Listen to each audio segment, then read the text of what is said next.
Good evening. If you watch this when I put the video up. So I wanted to do a quick little Halloween video anyway a while back, though I wasn't exactly sure what I wanted to talk about. I did know though that I wanted it to be more based in a nostalgic aspect. This led me to two problems. The first one being obviousness, and the second one being the fact that anything that I would want to talk about, I want to cover in different ways down the line. So I could have talked about It's the Great Pumpkin Charlie Brown, especially since I'm a giant Peanuts fan, but I hope to someday cover the majority of the Peanuts TV specials in some way, shape, or form. I don't know if it's going to be a video yet, or if it's going to be written stuff for the website that I'm working for. I could have talked about Goosebumps, since I own all 62 of the original series books, but I have plans for that in different ways as well. I wasn't really a big fan of Are You Afraid of the Dark growing up, though I would say that you should take 30 seconds to rewatch the intro for that show because it's still relatively creepy and very well made. There was another show that I could have talked about and actually would have fit perfectly into this, and I'm really excited to talk about. But again, it's something I want to cover as an entire retrospective eventually, and I'm pretty sure the main character of that show would be very excited to hear that news. So with those stricken off the list, where does that leave me?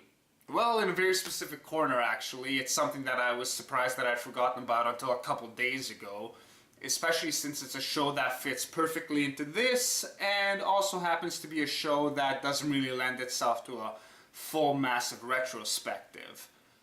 So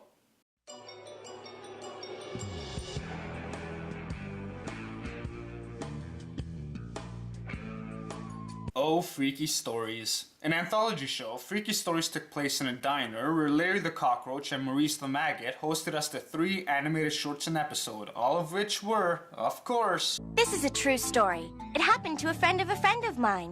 Freaky Stories did a lot of retelling of urban legends, which is what really drew me into it when I was younger, because like mythology, urban legends were just something that I was really drawn to as a kid. So they had stories such as the ones of the lady with the spiders in her hairdo, a man getting a bug stuck in his ear only to find out that it had laid eggs in his brain, or the one about the man who picks up a hitchhiker who turns out to be a ghost. Now, a lot of Freaky Stories was silly. Really silly, and a lot of the stories tended to skew more towards the comedic elements than anything else. That being said, they did do a lot of neat things, such as changing up the animation styles just to keep things interesting for the kids, along with storytelling techniques. Of course, the light and comedic tone was fine. The problem was that a lot of those tended to not be as strong as stories, and I couldn't help but roll my eyes at them. Though there were still a lot of very, very well-made comedic segments that, again, were based on urban legends as well. Like 2 friends who are late for an exam and back up each other's claim of experiencing a flat tire together.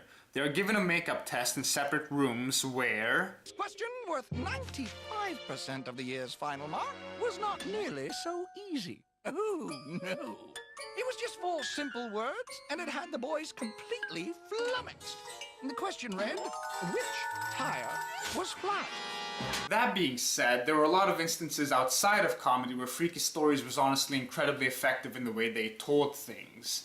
The first thing I should mention right off the bat is that they did do a retelling of the urban legend of The Hook, because you have to, since it's pretty much a groundwork, so to speak, of urban legends. Not only did they do a retelling of The Hook, but they did it as a musical. We interrupt for this news flash. A man has escaped from the prison for the criminally insane. That's amazing. They also did child-oriented versions of urban legends, like Humans Can Lick 2, where a girl is bothered by noises she ignores overnight as her dog licks her feet till she falls asleep, only to realize that the dog is locked in the basement and finds someone running from the house yelling, "Humans can lick too." Which is quite the step down from the original story, which involves a girl ignoring her bathroom faucet dripping by lowering her hand off her bed to let her dog underneath her bed lick her hand till she falls asleep. Until she gets fed up and goes to the bathroom to turn the faucet off, only to find her dog either skinned or slit open hanging from the shower rod, and the phrase "humans can lick too" written on the wall in blood. Quite the change. But these are changes that are, well, obvious. That doesn't mean that the show didn't get dark. There's a story about a prisoner going on a protest hunger strike until he escapes and finds a building with fridges filled with jars, only for the lightning of the storm to eventually reveal it's a bio building and the jars are filled with human organs, after he had eaten a lot of them. Or the pizza delivery boy asked into a pretty woman's basement to help with something, only to have this happen. He turned to go, and standing in the doorway was the girl, holding the largest, sharpest pizza cutter he'd ever seen. She just smiled at him and said, "How many slices can I make you?" There are definitely a lot of good memories that lurk around about this show, and for the most part, from the bits and pieces, it's well warranted. They did a really good job in being effective with their comedic segments that didn't get too corny, and their more creepy and unsettling segments, which I think worked because of the fact that they did more of the comedic ones to balance the fact that it was still a kids show. Unfortunately, Freaky Stories is one of those shows that's kind of just lost to the void. The only couple of segments that are out there are on YouTube, and it's honestly only just a fraction of what the entire show is. Will we ever get them? I don't know, and at this point it's one of those things that it's been so long that it's kind of not worth holding your breath about. I tried my best to hopefully find the segment that I remember most being online, to no avail, which is really sad because I think it was one of the most effective segments that they ever had. It was essentially Rear Window with a man who was stargazing with his telescope only to possibly think that he witnessed or heard a murder from an apartment across the street. He calls the police, everything is kind of worked out, no harm, no foul, until another day where he's stargazing again and his telescope falls onto the apartment that he had called the cops on before, only to see the man that lives there staring back at him and smiling.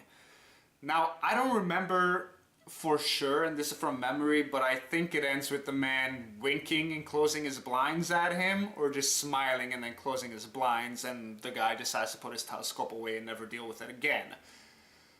Again, it's incredibly unsettling and very effective with the way they did it, especially with the reveal at the end of the telescope coming across the guy just staring at you and smiling. And it's honestly pretty dark for a kids show of, hey, your neighbor got away with murder.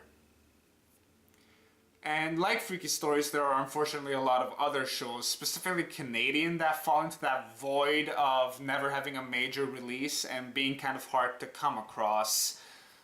Just like something else that I hope to someday review. What's so sad about Freaky Stories being as lost as it is that the bits that we do have online and on YouTube are not only ones that people remember the most, but a majority of them do go to show that the series was pretty effective when it wanted to be. They had a lot of fun episodes, a lot of legitimately creepy and unsettling episodes, and it would be really nice to revisit the entire thing as a whole and see how it evolved and kept going, and the other stories that you don't remember that it went about. That being said, since it's Halloween, I can't recommend checking out the 4-minute Hook musical retelling. I mean, it's part urban legend, it's part goofiness. It is perfect for Halloween. I hope you have a fun and amazing holiday, and always remember that no matter how weird, odd, and outlandish a story might be, there's always a chance that it's A true story. It happened to a friend of mine.